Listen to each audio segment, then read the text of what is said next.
এই যে দেখো কেমন লাগছে বলবে। আর পিকনিক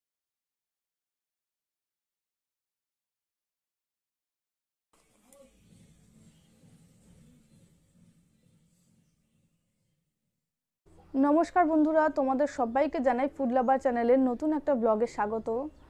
আজকে 26শে জানুয়ারি, আর আজকে সকাল থেকে ভীষণ কুয়াশা পড়ছে, একটুকু রৌদ্র ওঠেনি, আর খুব ঠান্ডা। আমি বিছনায় বসে বসে ভিডিও বানাচ্ছি। আজকে আমাদের বাড়িতে আসবে দুটো গেস্ট, তাদের জন্য রান্নাবান্না করব। কী কী রান্নাবান্না করব সেটা তো তোমাদের অবশ্যই দেখাবো। হঠাৎ করে প্ল্যানিং হলো রাত্রেবেলায় আজকে পিকনিক হবে, এই কুয়াশার মধ্যে পিকনিক হবে। ছেলেরা সব রান্নাবান্না করবে, আমরা গিয়ে শুধু খাবো। তো সেই পিকনিকটাও কিভাবে হচ্ছে সেটাও আমি আজকে তোমাদের দেখাবো। তো তাড়াতাড়ি উঠে পড়ি, এখন বাজে 12টা। এখন থেকে রান্না না করলে আমি রান্নাটা কমপ্লিট করতে পারবো না। চলো রান্না করতে করতে তোমাদের দেখাই। এই দেখো বন্ধুরা, গেস্টের জন্য মাছ আনা হয়েছে। এক সাইডে আছে ইলিশ মাছ আর এক সাইডে আছে রুই মাছ। তো মাছগুলোতে প্রচুর আঁশে ভরা, ভালো করে এগুলোকে পরিষ্কার করে নিতে হবে। আর আমি ইলিশ মাছটা রেখে দেব, রুই মাছটা শুধুমাত্র রান্না করব। অনেক দেরি হয়ে যাচ্ছে, তো ভালো করে পরিষ্কার করে রান্নাটা চাপিয়ে দিই। তো বন্ধুরা, আমি এখন মাছটা ভালো করে ধুয়ে নুন হলুদ মাখিয়ে নেব। মাছে আমি নুন হলুদ দিয়ে দিচ্ছি। আর রান্না আমি বসিয়ে দিয়েছি, একদিকে ভাত বসানো হয়েছে আর কড়াইয়ে তেল গরম করতে বসিয়েছি মাছটা ভাজার জন্য। এই দেখো কত স্পিডে আমি নুন হলুদ মাখাচ্ছি। গেস্টরা অলরেডি চলে এসছে, তারা একটু বাইরে গেছে, ততক্ষণে আমাকে রান্নাটা সেরে ফেলতে হবে। এই দেখো রান্না করতে করতে চলে এসছে পাশের ঘর থেকে একজন, ও আমার সামনের ঘরেই থাকে। তো রান্নার ফাঁকে ফাঁকে আবার গল্পও করে নিচ্ছি। আমাদের এখন পিকনিকেরই গল্প হচ্ছে। হঠাৎ করেই তো পিকনিকটা আয়োজন হয়ে গেছে। এখনও অবধি জানি না কে কে পিকনিক করছে আর পিকনিকে কি কি মেনু আছে। তো চলে গেল ও, এখন আমি ফটাফট রান্নাটা করব। স্নান হয়নি, কিচ্ছু হয়নি, ছেলেকে স্নান করাতে হবে। তো আমি একদম সাধারণভাবে মাছের ঝোল করছি, মাছ আলু দিয়ে ফুলকপি দিয়ে মাছের ঝোল। আর এখনকার দিনে আলু ফুলকপি দিয়ে মাছের ঝোলটা চলে। তো আমি দিয়ে দিলাম জিরা ফোড়ন। তোমরা দেখতেই পাবে রান্নাটা আমি কিভাবে করছি। এবার এতে দিয়ে দেব ডুমো ডুমো করে কেটে রাখা আলু। আলুটা কিন্তু আমি হালকা ভেজে নেব। পুরো রান্না তো তোমাদের দেখানো সম্ভব নয়, কেননা আমি ব্লগ বানাচ্ছি। রান্নার ভিডিও হলে আমি পুরোটা দেখিয়ে দিতাম। তো আমি এখন ফুলকপিটা ভেজে নেব। আলুটা হালকা ভাজা হয়ে গেছে, এবার তার সঙ্গে ফুলকপিটা ভেজে নিচ্ছি। তোমরা এর আগে আমার রান্নাঘরটা ভালো মতন দেখোনি, তাই বুঝতে পারছো না। ওই যে ওই সাইডটাতে রয়েছে বেসিন, আর আমি যেখানে দাঁড়িয়ে রয়েছি তার ঠিক বাঁ দিকে রয়েছে কিছুটা স্পেস, যেখানে আমার বাসনপত্র আর জলের ফিল্টার এই সব কিছু রয়েছে। তোমরা দেখে ভাবছো এটা আমি তরকারিতে কী দিচ্ছি। এটা কিন্তু মশলা, আদা জিরা লঙ্কা বাটা। আমি মিক্সিতে অনেকটা মশলা একসঙ্গে পেস্ট করে রেখেছি। আমার শিলপাটাটা নিচে, আর নিচ থেকে উপরে উঠিয়ে আমাকে বাটতে হয়, যার জন্য আমি একসঙ্গে অনেকটা মশলা পেস্ট করে রেখেছি, যাতে যখন যখন রান্না করব তখন ব্যবহার করতে সুবিধে হয়। আমার ছেলে রান্নাঘরে এসে ঘুরঘুর করছে, ঘুরে গেল একবার। ওর কিন্তু ভীষণ খিদে পেয়ে গেছে, আর এখন প্রায় 1:30টা মতন বাজে। তো আমাকে তাড়াতাড়ি রান্না কমপ্লিট করতে হবে। আমার কিন্তু এখনও কিছুই হয়নি। ওইদিকে ভাত ফুটছে, ভাতটা প্রায় হয়ে এসছে। মশলাটা কষতে কষতে আমি একটা টমেটো কেটে নিলাম। টমেটোটাকে ভালো করে ধুয়ে নিচ্ছি। যে কোনো রান্নায় কিন্তু আমি টমেটো ব্যবহার করে থাকি। টমেটোটা দিলে খেতে বেশ ভালো লাগে। তো ভালো করে এবার মশলাটা কষিয়ে নিচ্ছি। এখনও স্নান হয়নি, এখনও ছেলেকেও স্নান করায়নি। ছেলেকে আজ স্নান করাবোও না, বেশ ঠান্ডা রয়েছে বাইরে। তো তরকারিতে মশলা কষানো আমার হয়ে গেছে, এবার এতে দিয়ে দেব ঝোল। এদিকে ঝোল আমার ফুটতে আরম্ভ করেছে, এতে দিয়ে দিলাম মাছ। মাছটা দিয়ে বেশ খানিকক্ষণ ফুটিয়ে নেব। আর ওদিকে কিন্তু ভাতটা হয়ে গেছে, এবার আমি ভাতটা নামিয়ে নেব।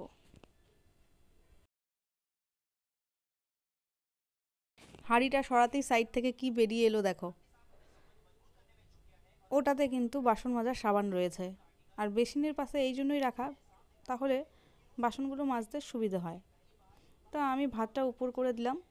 এবার নিয়ে নিয়েছি শাক। আমার হাতে যে শাকটা রয়েছে সেই শাকটা কি তোমরা চিনতে পারছো কেউ?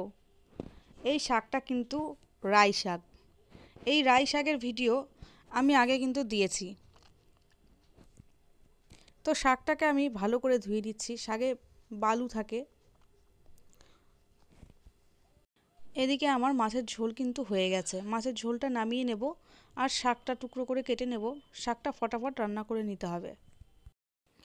এই যে দেখো, শাক কিন্তু আমার হয়ে এসছে। সবটা ভিডিও তো দেখানো সম্ভবকর নয়, তাহলে ব্লগটা বিশাল বড় হয়ে যাবে। আর আমি শাকটা আজকে বেগুন দিয়ে করেছি। আরেকদিন যে ভিডিওটা দিয়েছিলাম সেটা পেঁয়াজ রসুন দিয়ে করা। তো তোমরা চাইলে আমি বেগুন দিয়ে কিভাবে রাই শাক রান্না করি সেটারও একটা ভিডিও দিয়ে দেব। আমি ফটাফট বেগুনটাও ভেজে নিচ্ছি। রান্নাবান্না সেরে ভাত বেড়ে ফেলেছি। তো সব কিছু একবারে পাতের মধ্যে সাজানো সম্ভব নয়, পরে দিয়ে দেব। আর এই জিনিসটা দেখে তোমাদের কি মনে হচ্ছে বন্ধুরা, একটু বলো দেখি। তোমরা কিন্তু অনেকেই খাও, আমার বড় খায়, কিন্তু আমি ঘরে রান্না করি না বলে যারা এসছে তাদের মধ্যে একজন রান্না করে নিয়ে এসছে। তো এটা রেখে দেবো, এটা এদেরকে দিচ্ছি না। আমি আর বেশি কথা বলবো না, আমাকে স্নান সারতে হবে। তো ওদেরকে খেতে দিয়ে দেব, খেতে দিয়ে স্নান করে ফেলবো।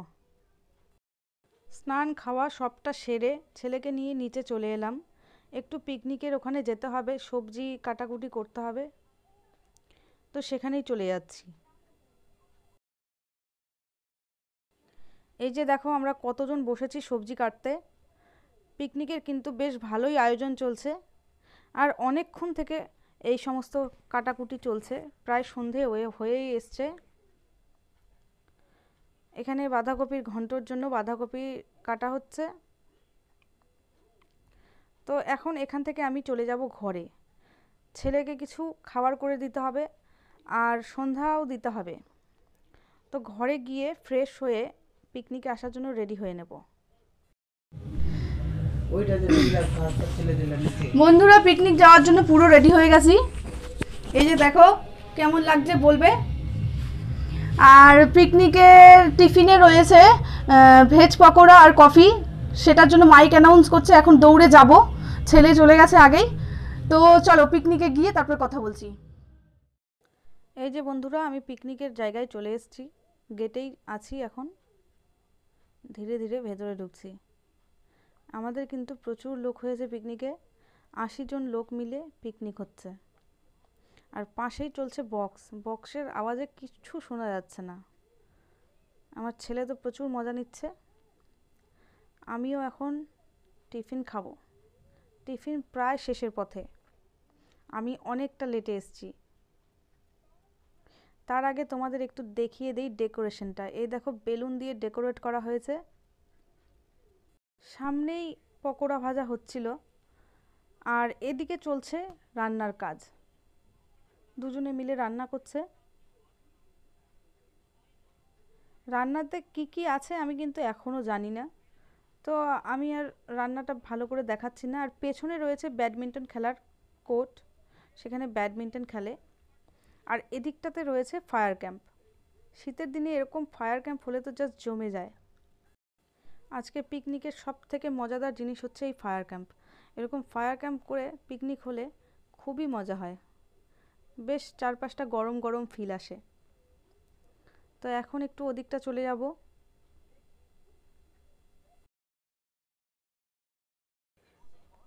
এদিকে যেতে যেতে তোমাদের আর একটু ভালো করে এই জায়গাটা দেখিয়ে দিই। পকোড়াটা এই কারণেই এখন ভাজা হচ্ছে, সঙ্গে সঙ্গে ভাজলে গরম গরম খেতে বেশ ভালো লাগবে, ওই জন্য এখনই ভাজা হচ্ছে। তো চলো আগে আমি খেয়ে নেই।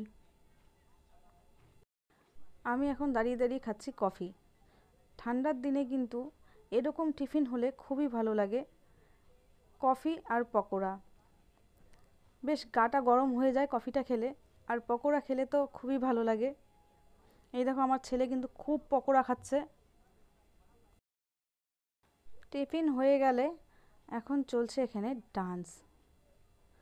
ডান্সের বিশাল ঝড় উঠছে।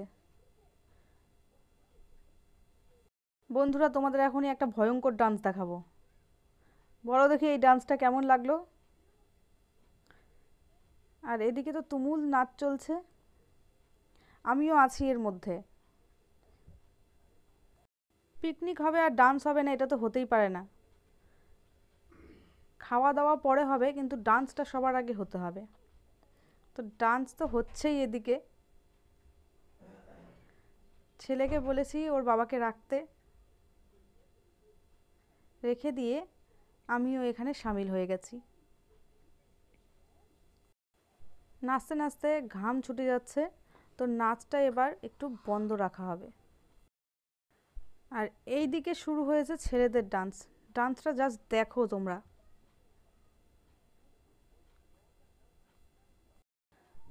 তোমাদের ছেলেদের ডান্সটা বেশি ভালো লেগেছে না মেয়েদের ডান্সটা ভালো লেগেছে আমাকে কিন্তু কমেন্ট বক্সে অবশ্যই জানাবে।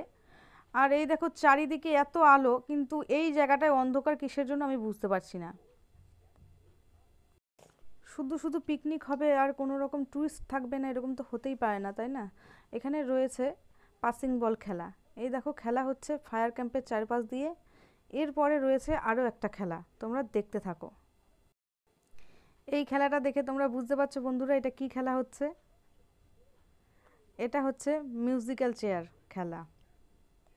আর এই সাইডটাতে এতটা অন্ধকার ভালো করে বুঝতেও পারছো না। বন্ধুরা, তোমাদেরকে একটা কথা বলি, এতজন লোক দেখতে পাচ্ছ, তার মধ্যে কিন্তু আমি কালকে মিউজিক্যাল চেয়ার প্রতিযোগিতায় থার্ড হয়েছি। ভাবা যায়? এই দেখো এখন কিন্তু চেয়ার নিয়ে পুরো টানাটানি চলছে। এই যে আমি বসে পড়লাম। আর এই খেলাটায় যদি আমি পুরোটা দেখাতে থাকি তাহলে এটা নিয়েই ব্লগ তৈরি হয়ে যাবে, তো আমি আর এই খেলাটা বেশি দেখাচ্ছি না। আমাকে এখন খেলাটা শেষ করে ছেলেকে নিয়ে চলে যেতে হবে ওইদিকে খাওয়াতে।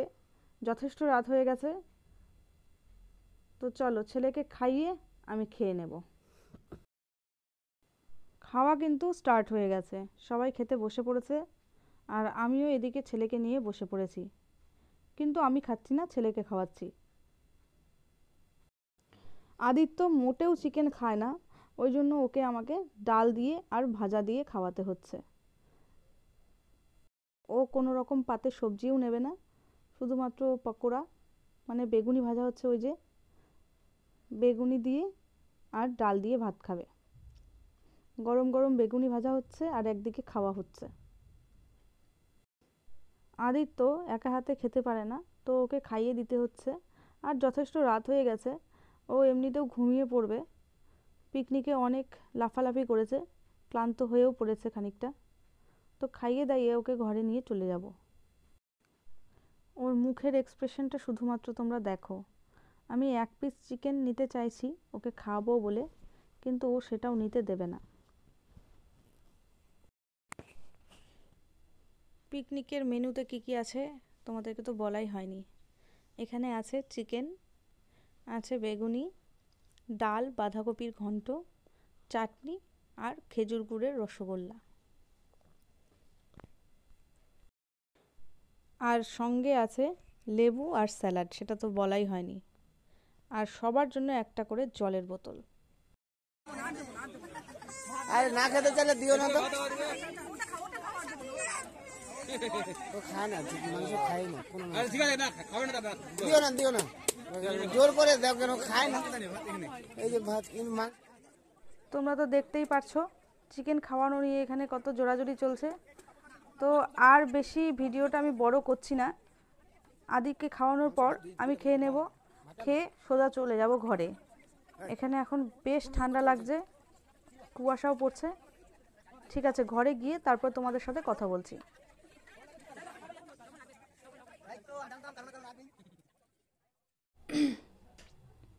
পিকনিক শেষ করে চলে আসলাম বন্ধুরা, এখন 11:30 মতন বাজে। আর আমি ভিডিওটা কন্টিনিউ করব না, প্রচণ্ড টায়ার্ড হয়ে গেছি। ছেলেটাকেও ফ্রেশ করাবো, আমিও ফ্রেশ হব, ফ্রেশ হয়ে সোজা শুয়ে পড়বো, আর কথা বলতে পারছি না। আর আমার ভিডিওটা পুরোটা দেখো, আমার পাশে থেকো, চ্যানেলটা সাবস্ক্রাইব করো। ঠিক আছে, গুড নাইট।